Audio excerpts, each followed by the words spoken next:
Welcome to week 4, Miami Dolphins fans. How are we doing tonight? It's Ben Morgan of the Fins Up Network. And actually, welcome to week 4 to my thick-skinned Miami Dolphins fans, because, man, doesn't this team have a way of doing that? There's a lot of Miami Dolphins fans out there that, you know what, when the season's going great, when we get out to these hot starts, when we got a high-flying offense, that's when a lot of the fans come out. But, hey, if you're watching this when things are as doom and gloom as they've been so far through 3 weeks, we're looking at potentially starting our third quarterback in 4 weeks. Yeah, welcome to you guys, and thank you for sticking along, because if there's ever a team and an opportunity for us to get right against, Dolphins fans, Titans fans have also been going through it this year. Maybe not to the level as us, because expectations for the Dolphins are significantly higher than they were for the Titans heading into the season. But, man, that's a team that's going through it. But I got some bad news, though. Remember, this game is on Monday night, and you know our history of playing on prime time. But like I said, I'm not going to try to be doom and gloom. You're here. You're looking to have a good time as a Miami Dolphins fan, and hopefully that's what we're in store for on Monday night. So that's what we're going to do today, Dolphins fans. We're going to talk about that probability of a guy like Tyler Huntley starting at quarterback for our Dolphins. We'll take a quick dive into the injury report, as we do always. We'll be breaking down the Dolphins and the Titans getting set for this week 4 Monday night matchup. Before we jump in, though, I got to hear from you. Taking viewer-submitted questions for this week's final preview and prediction video. So anything you've got for me, go ahead and drop them in the comments. We'll get as many as possible included in that video. But let's talk about that potential of having another starting quarterback already through 4 weeks, Dolphins fans. Like I said, thick skin, you gotta have it to be a Miami Dolphins fan. I was told on Thursday, 80% chance of Tyler Huntley starting for the Miami Dolphins on Monday night. That obviously leaves a little bit of chance for a guy like Tim Boyle, who we saw at the end of the week 3 game, for Skylar Thompson, who's on the injury report that we'll get to. But as of Thursday, and you heard Mike McDaniel talk about it as well during his media availability, seemed warmed up to the idea of starting Tyler Huntley, knowing that he's not as familiar with the offense as Boyle, as Thompson, not as familiar with the audibles, the plays just in general. But, man, they need to make a change. They need to spark this offense. And if you look at our available quarterbacks, it's not pretty, but Tyler Huntley is the guy that can provide that spark. So, yeah, 80% leaves a chance for a guy like Skylar, for a guy like Tim Boyle. But if one of those guys were to start, I was told that expect that leash to potentially be pretty short. And then there's a good chance of turning to Tyler Huntley if need be in that game. Like we said, Skylar's still dealing with the rib injury. And you know what else he's dealing with? One of the worst performances that we've seen from a Dolphins quarterback in recent history. And that's saying something. Tim Boyle obviously being the other option as well. Starting Huntley, the only note I have on this one, if you're starting Huntley, and we're going to get more to this in a minute, it's going to have to come with an adjusted game plan. But stay tuned, because we're going to talk more about that here in a second. Let's do the injury report real quick. A couple of things to note. You'll see it going on the bottom there. Teron Armstead, Kendall Fuller remain in the NFL's concussion protocol. The way the Dolphins handle concussions, I would be surprised to see either of them on Monday night. Not holding my breath there. Linebacker David Long was a DNP with his hamstring. Storm Duck was limited with a shoulder injury. Now, without Kendall Fuller, with Storm Duck being limited, with Saran Neal being a DNP in practice, cornerback room got real thin real fast. We're putting a lot on guys like Jalen Ramsey at this point in time. Maybe we're going to see Ethan Bonner be elevated. Like I said, we'll be able to look into the injury report a little bit more here later this week. But to end the injuries, maybe a little bit on a positive note, we need some good news every once in a while. Good to see Raheem Mostert and Malik Washington both get in limited practice sessions on Thursday. Like I said, we'll take a deeper dive here later in the week as well. But let's take a look at this Titans offense and what we can expect to see from the Dolphins defensively. And I'm going to start with what stood out from watching last week's Titans versus Packers game. And the thing that stood out to me was the sheer amount of pressure and sacks that this offensive line gave up, and just how much Will Levis was just basically having a guy in his face that entire time. Levis was sacked 8 times in that game.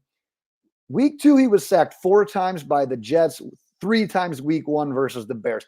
15 sacks on the season, which is second most in the NFL through 3 weeks. So if you can do the math on that, he's averaging 5 sacks per week.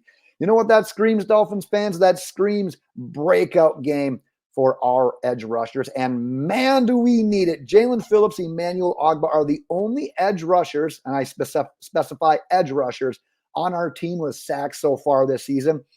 And they both only have 1. Now, Chop Robinson does own the NFL's number 5 pass rush win rate of all edge rushers in the NFL. Unfortunately, it just hasn't led to finishes at the quarterback. But if you think back to last year, it was Bradley Chubb, and it was just a matter of time before his impressive pass rush win rate eventually turned into sacks. So I've got some hope that the sacks will eventually start coming for Chop Robinson. And I tell you what, going against this Titans offensive line, that could be the perfect time to really get him jump-started. At least I'm hoping for it.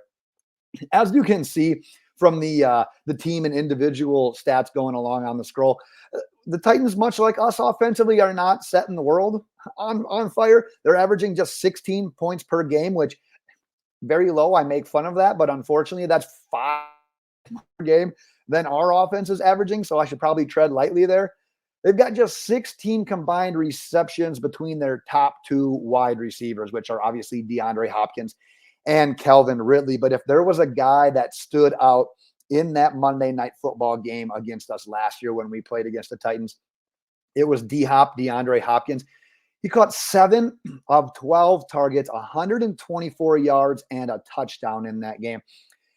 Going into that game, I didn't think he had that in the bag anymore, but I tell you what, that night he looked like prime DeAndre Hopkins. Now, this year he's been contained through 3 weeks, just 1 catch in both of the first 2 weeks.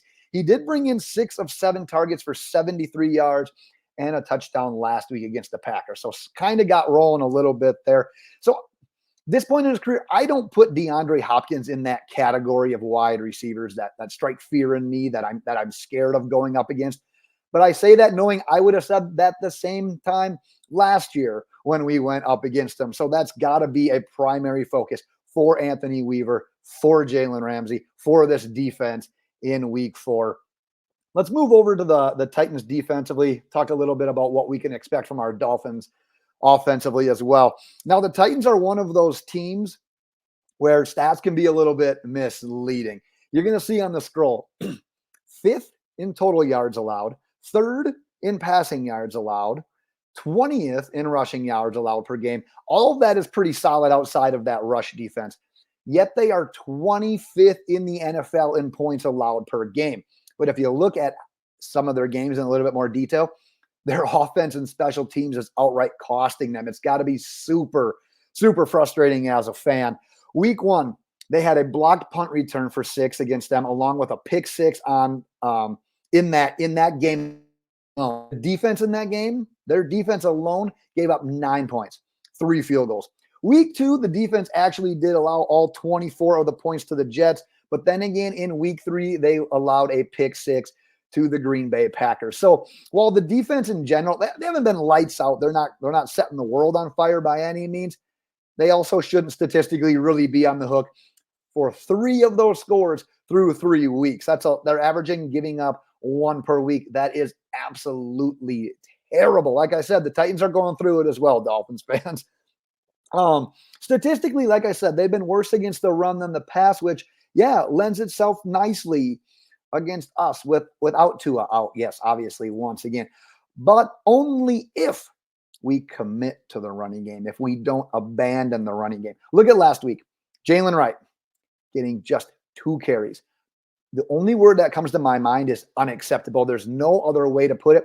His 2 carries went for 8 and 9 yards. He looked quick. He looked explosive. And that one, he had a personal foul horse collar that wasn't called. Totally unacceptable for him in that specific game to only get 2 carries. Making matters worse, running 18 times total in that game, once again, unacceptable in my opinion. If this offense, and I've seen a lot of people talking about it, I've talked about it, I subscribe to this. It's built for Tua. I get that. But if there's no other quarterbacks, and there's not going to be a great quarterback available right now, I get that. We didn't invest heavily into a backup quarterback. if indeed this offense is just too much for any quarterback that's not Tua Tagovailoa, change up the game plan, change up the scheme, run a little bit more of a traditional offense that's not simply scared to just turn and hand the ball off every once in a while. If you watch the games so far this year, how often do we just turn and run a simple run play? There's always crazy motion around with the offensive line. It's so much gadgetry in the backfield, which has its time and place, but sometimes just change it up. Simplify it for these quarterbacks that are quarterbacks 2, 3, 4, practice squad guys. Don't need to do all that trickery, Mike McDaniel. Just get back to the basics sometimes. All right, I want to switch over to the quarterback talk real quick because we talked about game plan scheme changes if a guy like Huntley ends up being the starter this week. Obviously, committing to the run game is huge in my opinion, but there are additional things I think that we can do offensively that would give us a better chance on Monday night. Like I said, we're essentially favored to win in this game. We're at home. We're playing a team that's going against it. It's not going to be easy, though.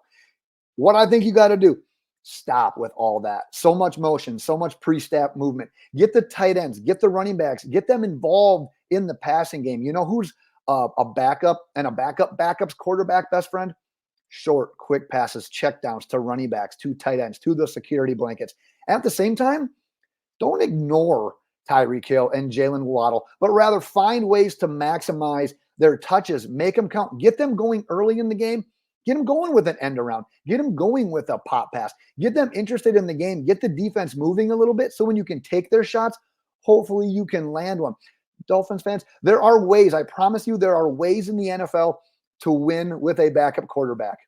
We just haven't found that way, but Mike McDaniel is a creative offensive mind, but he's got to use that offensive mind to just adapt and adopt maybe a completely different offensive game plan and scheme rather than trying to make these new pieces fit into existing roles. So we'll see if he's got it. I have faith that he does, but at the same time, what has he shown so far that's been able to lead an offense when it's not been good?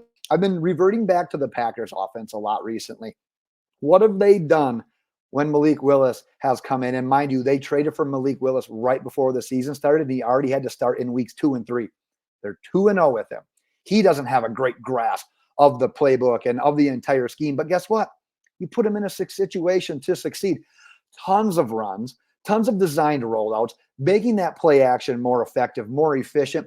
They have LaFleur, part of a Shanahan system where Mike McDaniel is from, has figured this out. We've seen guys like Sean McVay have to play with backup quarterbacks. Mike McDaniel's got to take a couple of notes from these guys. And he's got some stubbornness to him, but man, at some point, just you got to put the ego to a side and just get back to some basics. So that's what I'm hoping to see here this week. Dolphins fans, I've rambled on enough in today's video, but like I said, get your questions submitted for this week's final preview and prediction video.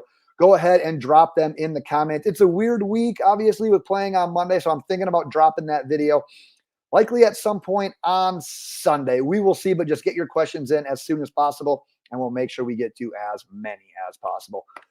We'll wrap it there for tonight, thick-skinned Miami Dolphins fans. But until next time, fins up.